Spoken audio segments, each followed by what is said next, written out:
যারা আল্লাহর রাসূলকে মানে না তারা মুসলিম হতে পারে না, বললেন সালাউদ্দিন আহমেদ। জামাত ক্ষমতায় আসলে কাদিয়ানীদের অমুসলিম ঘোষণা করবে, জানালেন রফিকুল ইসলাম। রোববার আরো 12 দলের সঙ্গে সংলাপ করবে ইসি। পে স্কেল বাস্তবায়নে কঠোর আলটিমেটাম দিয়েছে সরকারি কর্মচারীরা। 200-টিরও বেশি খাদ্যপণ্যের শুল্ক প্রত্যাহার করলেন ডোনাল্ড ট্রাম্প। দর্শক, স্বাগত জানাচ্ছি সোনালী সারাদিনে। দিনের শীর্ষ সংবাদগুলো নিয়ে আপনাদের সাথে আছে আমি নাহিদ হাসান। শুনছিলেন শিরোনাম, এবারে বিস্তারিত। যারা আল্লাহ রাসূলকে মানে না তারা মুসলিম হতে পারে না বলে মন্তব্য করেছেন বিএনপির স্থায়ী কমিটির সদস্য সালাউদ্দিন আহমেদ। শনিবার দুপুরে রাজধানীর ঐতিহাসিক সোহরাওয়ার্দী উদ্যানে অনুষ্ঠিত আন্তর্জাতিক খতমে নবুয়ত মহাসম্মেলনে যোগ দিয়ে এসব কথা বলেন তিনি বলেন, রাষ্ট্র পরিচালনার দায়িত্ব পেলে কাদিয়ানীদের অমুসলিম ঘোষণা সহ খতমে নবুয়ত পরিষদের দাবি দাওয়াগুলো নিয়ে সংসদে আলাপ আলোচনা করে সিদ্ধান্ত নেওয়া হবে। জামায়াতে ইসলামী রাষ্ট্র ক্ষমতায় আসলে কাদিয়ানীদের অমুসলিম ঘোষণা করা হবে বলে জানিয়েছেন দলটির সহকারী সেক্রেটারি জেনারেল রফিকুল ইসলাম খান। শনিবার রাজধানীর ঐতিহাসিক সোহরাওয়ার্দী উদ্যানে আয়োজিত খতমে নবুয়ত মহাসম্মেলনে জামায়াতের সহকারী সেক্রেটারি জেনারেল এ ঘোষণা দেন। সংবিধানে যদি মুসলমানদের মৌলিক দাবি পূরণ না করা হয় তবে সেই সংবিধান গ্রহণযোগ্য নয় বলে মন্তব্য করেছেন তেহরাকি খতমে নবুয়ত বাংলাদেশের আমির আল্লামা মুফতি ডক্টর সাইয়্যিদ মোহাম্মদ এনায়েতুল্লাহ আব্বাসী। তিনি বলেন, দেশের প্রকৃত মালিক যে মুসলমান তাদের ট্যাক্স আর ভ্যাটের টাকায় সরকারের মন্ত্রীদের গাড়ির পেট্রোল জ্বলে। সেই মুসলমানদের মৌলিক দাবি যদি সংবিধানে আদায় না করা হয় তাহলে সেই সংবিধানও আমরা মানি না।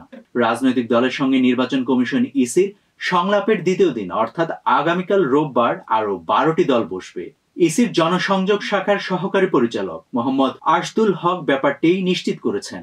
নবম পে স্কেল বাস্তবায়ন নিয়ে অর্থ উপদেষ্টার সাম্প্রতিক মন্তব্যের প্রতিবাদে এবং দ্রুত পে স্কেল বাস্তবায়নের দাবিতে কঠোর আন্দোলনের ঘোষণা দিয়েছে বাংলাদেশ সরকারি কর্মচারী দাবি আদায় ঐক্য পরিষদ। সংগঠনটি 1.4 অনুপাতে বেতন কাঠামো নির্ধারণ করে আগামী 15 ডিসেম্বরের মধ্যে পে স্কেল গেজেটে প্রকাশের আলটিমেটাম দিয়েছে। 1 জানুয়ারি 2026 থেকে কার্যকর করার দাবি জানিয়েছে তারা। ক্ষমতাচ্যুত সাবেক প্রধান শেখ হাসিনা সহ কয়েকজন নেতার মামলার রায়কে কেন্দ্র করে মাঠে নামার চেষ্টা করছে কার্যকর নিষিদ্ধ আওয়ামী লীগ।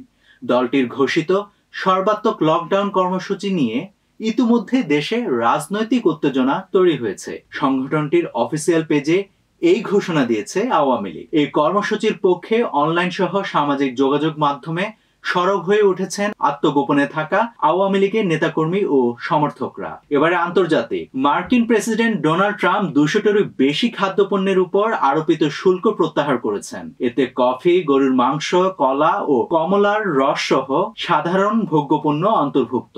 মুদিখানার জিনিসপত্রের উচ্চ মূল্যের কারণে আমেরিকার ভোক্তাদের মধ্যে বাড়তে থাকা উদ্বেগের প্রেক্ষিতে এই সিদ্ধান্ত এসেছে।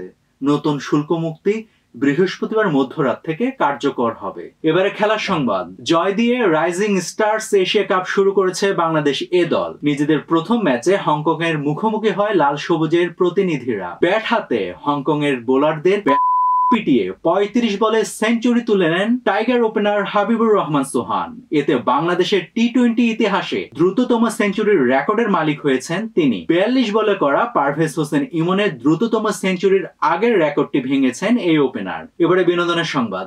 সাবেক স্ত্রী রিয়া মনির দায়ের করা মামলায় গ্রেফতার হয়েছেন আলোচিত কন্টেন্ট ক্রিয়েটর হিরো আলম। শনিবার দুপুরে তাকে হাতেরঝিল থানা পুলিশ গ্রেফতার করে। ঢাকা মেট্রোপলিটন পুলিশের তেজগাঁও বিভাগের উপপুলিশ কমিশনার মোহাম্মদ ইবনে মিজান বলেন, হিরো আলমকে আদালতে নেওয়া হয়েছে। দর্শক, আজ এই পর্যন্তই। সোনালী নিউজের সাথে থাকার জন্য ধন্যবাদ আপনাদের।